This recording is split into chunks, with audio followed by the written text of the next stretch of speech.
Welcome to this special edition podcast dedicated to National Physician Suicide Awareness Day. Today, we come together to shed light on a critical issue that deeply affects the healthcare community, the mental health and well-being of our physicians. This day is not just a moment of reflection, it's a call to action to support those who dedicate their lives to caring for others. In this episode, we'll discuss the challenges physicians face, share personal stories of struggle and overcoming challenges, and explore the resources and initiatives aimed at preventing physician suicide.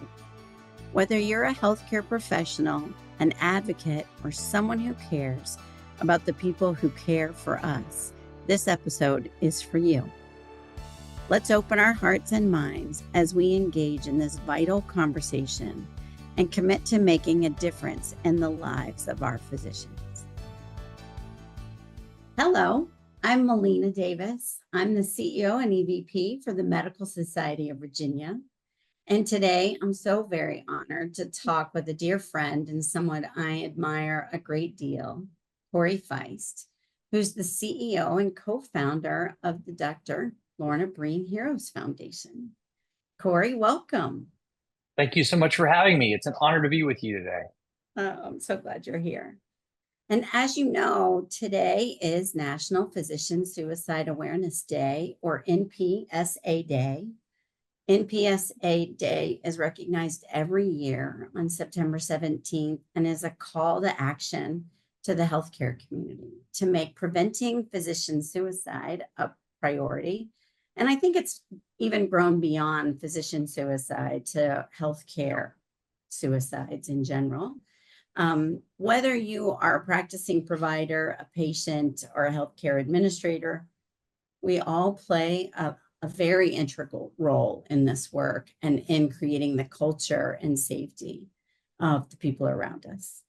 My goal today is to learn more about this movement and the work that all of us can do to support our provider community.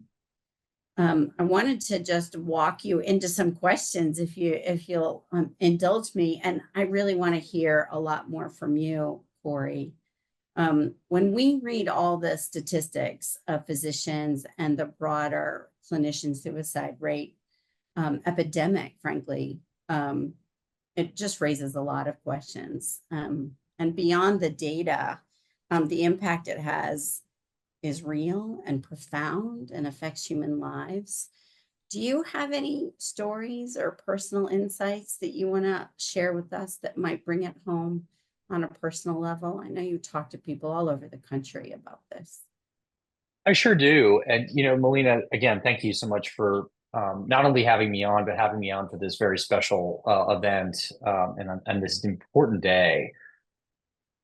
When I moved from working on the hospital side of healthcare to working on the physician and advanced practice professional side of healthcare, I really started to become very much more clearly understanding of the challenges that they experience on a daily basis. And I spent a lot of time working on those things that get between a clinician and their patient that increase their burnout, decrease their job satisfaction. What I didn't know until the tragedy that our family experienced with the loss of my sister-in-law, Dr. Lorna Breen, and then the response by thousands of healthcare professionals across the country to her death, was this mental health challenge that physicians and other healthcare professionals have that they have to hide from, by and large, very, very much hide due to their internal stigma, the external stigma of their peers, or frankly, most commonly, the institutionalized stigma around these overly invasive questions that they have to ask every which way throughout their career in the profession. So, we hear on a literally at least a weekly basis, it's often a daily basis, from physicians or frankly their loved ones about the stories of the loss of a physician due to suicide. And for us as a foundation, as I look at this as a non-clinician, there is a lot of data that provides a roadmap to make this better. Will it all be completely eliminated? I don't know. I can only hope for that. But there are a lot of things that are common sense, practical things that organizations and individuals can do, and the family members, by the way, of those clinicians can do to prevent or at least mitigate the amount of suicide that we have. I'll just say, and then I'll pass it back to you. I'll just say that the creation of National Physician Suicide Awareness Day preceded the death of my sister-in-law, Dr. Lorna Breen. And it wasn't until she died that I realized that this day of the year even existed. And come to find out, the reason it exists is because the rate of suicide of physicians is twice that of the general population. Recent data, which I've just come to understand, is the rate of suicide among female physicians is really the driver of that number, and it is much higher. We are all we've become very, almost not desensitized, but we are very, very, very aware about the suicide rates of other types of professions. Most notably, I point to the military, the veterans populations. You just hear it. It's talked about more. Yes. This conversation around suicide in healthcare workers, this is something that is not very well known to the general population. It's certainly well known to clinicians, because I have yet to be in a room where I haven't gotten like 75 to 100% of the hands raised when I say, have you been impacted by suicide by a colleague or friend? So this is a big deal. It's not well known. There's a lot of very tactical and practical things that organizations and individuals can do to decrease it. And as you said in your introductory statement there, it has such an impact, not just on the patients that are left behind, but on these families, on the colleagues who, and again, this is by and large very preventable. And so we just all need to lock arms around the workforce right now, like we're all doing today and every other day, and say, we see you, we hear you, we are here to support you, and here's how we're going to do it and move forward together. One, you're so articulate about this, and I know how personally important this is. And I marvel at you and your wife Jennifer's just dedication to humans now, and even before this tragedy in your family, that you've turned your life into saving lives. So I just think that's so important. And I just want to say thank you. But when I listen to you, things I'm struck by that you say are this word preventable. I love this word preventable. I just want to say it 5 times. It's preventable. And I think when it happens to somebody around us and we wonder what we could have done, I think that's a very powerful concept, particularly looking forward. How can we prevent these things? What are the things that you are working on that are part of prevention? Yeah, thank you so much. Again, I'm glad we have 9 or 10 hours for this conversation, and we're not going to bore anybody. But as you know, maybe I'll start from the top. So we partnered with our U.S. Senator Tim Kaine and a bipartisan coalition of healthcare organizations, as well as policymakers in Washington, to create the first ever federal law supporting health worker well-being, named after Lorna, the Dr. Lorna Breen Healthcare Provider Protection Act, signed by President Biden March 18th, 2022. The Lorna Breen Act created several programs to help prevent suicide. One of the programs that it created was the American Hospital Association Suicide Prevention Guide, which was in partnership with the CDC. That guide, the AHA Suicide Prevention Guide, identifies 3 key drivers, they call it, of suicide among all health workers, physicians included in that. And I think those 3 are really our roadmap for this. And what you'll hear when I go through them, they're also the roadmap for everything else, pretty much, right? Or not everything, but a lot of things when it comes to the workforce. So the very first thing is the stigma associated with behavioral health disorders and the fear of losing your license or your hospital credentials. Okay, so that's the first one that's listed. Right. I'll come back. I'll list these 3 and then I'll tell you how we're doing it. Okay. Access. Health workers need access, and they need to know that they can access behavioral health and well-being services, not just in their own institution, right? they need multiple choices. And oh, by the way, they need to know about those well in advance of an issue. And then finally, the big bucket, right? This is the one that we're all trying to crack at the Lorna Breen Foundation with you all as well. These job stressors, the situations inside healthcare, which are known triggers, stressors, they're all things, many of these things, if they can't be completely prevented, we certainly can provide tools to support individuals when they experience just those known stressors of the job. So if I go back to stigma for a second, our chief medical officer, Stephanie Simmons, always talks about the fact that stigma presents in at least three ways: the internal stigma that you tell yourself, the external stigma that your colleagues you may experience from your colleagues or society, and then you have this institutionalized stigma. These are the ways that our organizations are set up that reinforce whatever that stigma might be. In this case, when we talk about the work of our foundation, we are focusing first on the institutionalized stigma around mental health. We do that because in part, Lorna's story was grounded in there.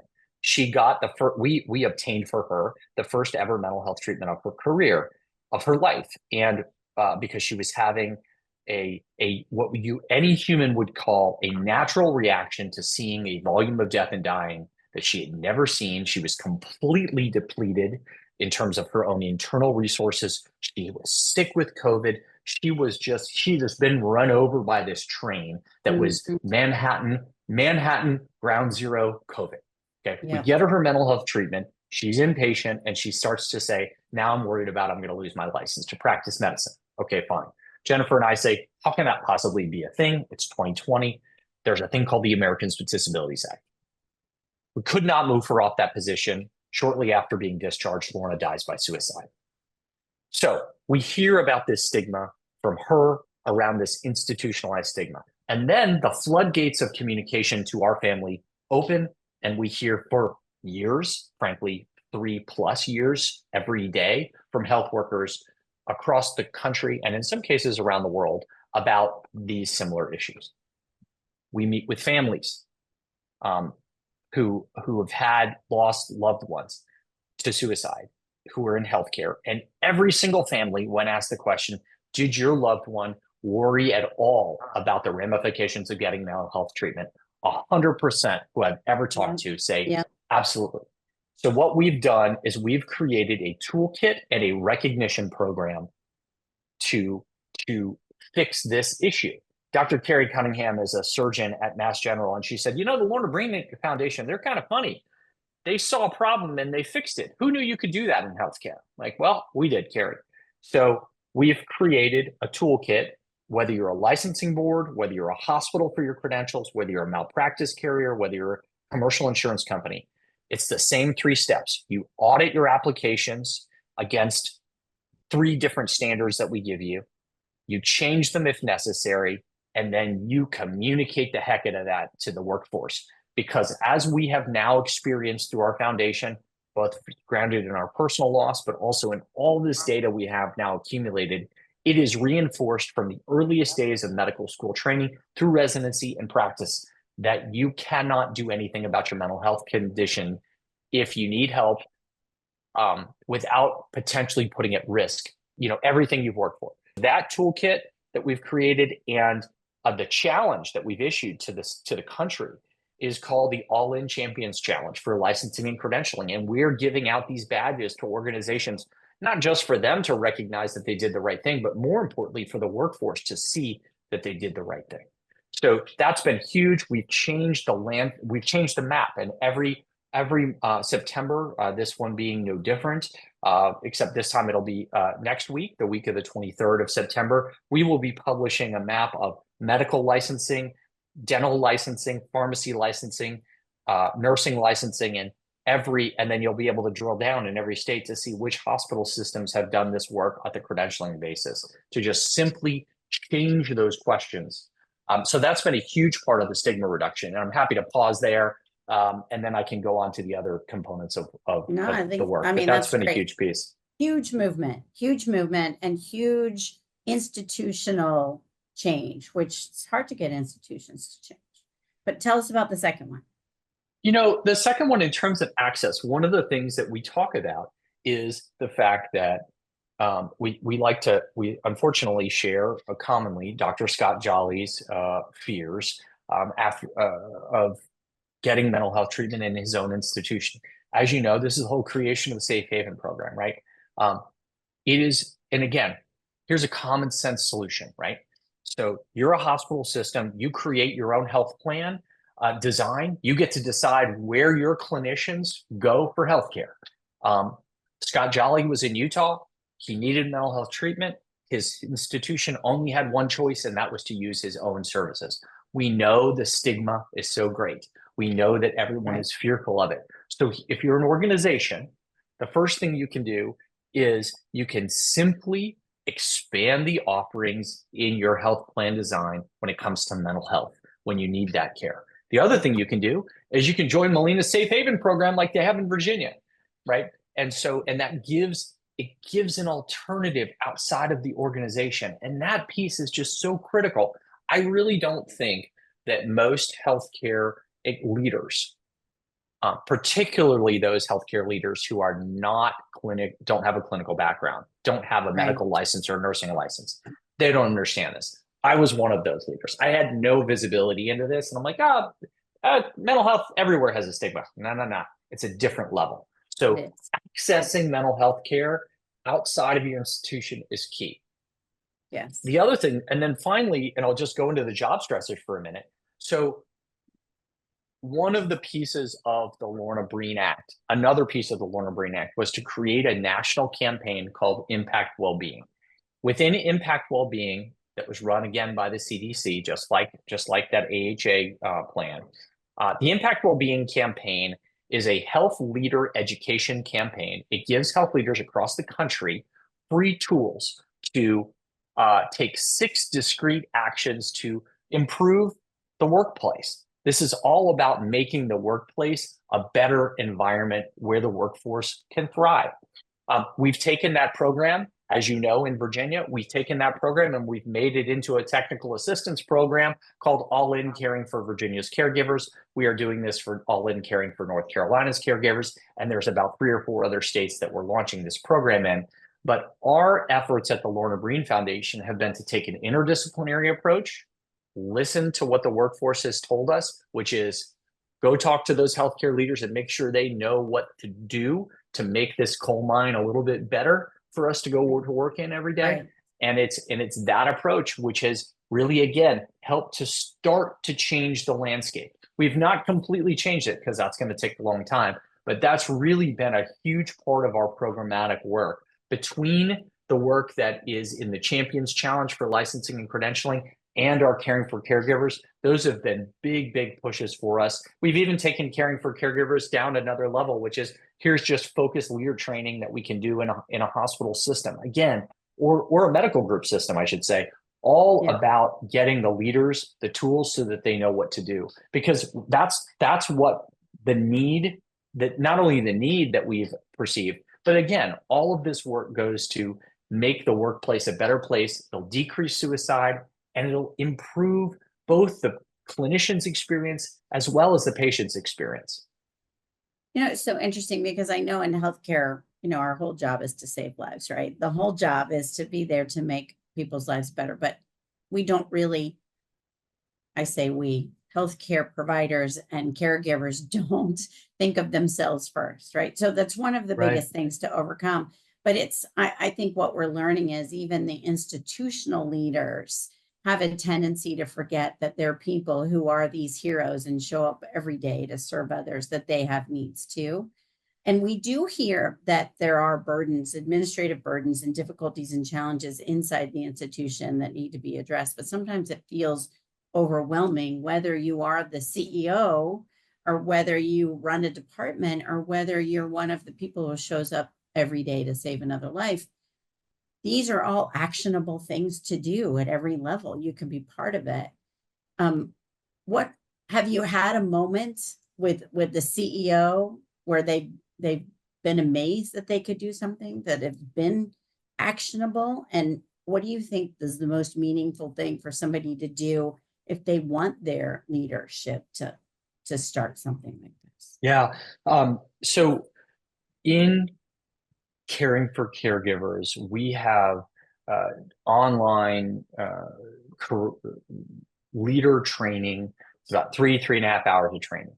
And during that process, we do a pre-survey and a post-survey. It's a knowledge and attitudes change. And we get anecdotal feedback along the way. And what I will tell you is we've had about 100 leaders across Virginia now complete that educational material. And these are from the major institutions, the major healthcare institutions across Virginia. And we have literally now about 100 pieces of very positive feedback, and it's a lot of aha moments. Yes. And because it's not, and I think what's important here is we often think about, well, we need to educate the CEOs and the C-suite, but as you know, those who are at the closest level to the decision making in the day-to-day of environment of our clinical teams are often, those frontline leaders. So what our approach has been, Melina, is to educate a whole swath, if you will, a vertical of leaders. Right. And it really, particularly those who are closest to, in leadership positions, closest to the problem, are often the least trained, if you will, and they don't necessarily. So even more than getting positive feedback from the CEOs, we're getting feedback from those frontline leaders who are in control of those resources, who are saying, I had no idea I had access to this. This was connected to that, if you will. I'm asked a lot by department chairs, what would you do if you were in my position? And the very first thing I say is, which electronic medical record are you on? And they say, well, I'm on this electronic medical record. And I will say to them, okay, well, in that case, the report you're looking for is entitled this. This report in Epic land, as an example, that would be the Signal report. That is the executive summary that will show you who is spending the most time before and after work in the electronic medical record. If you do nothing else, look and see if Melina is working too much before or after work. And if you got the data, it's right there. And if she is, go to her and say, Melina, let us help you change this. How can I help you? How can I help you?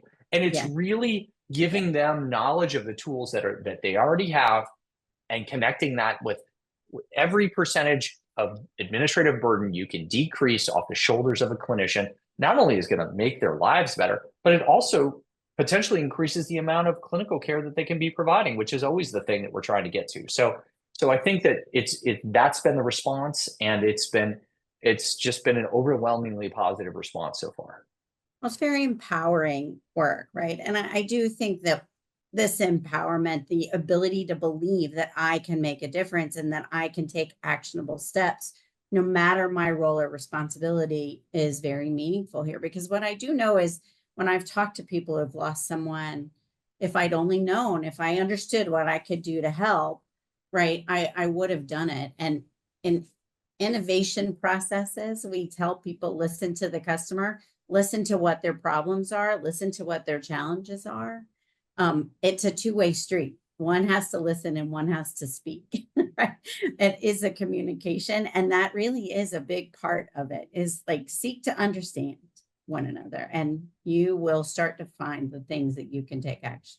That's what I hear. And you've given very simple guidelines and tools so that people can use them to take action.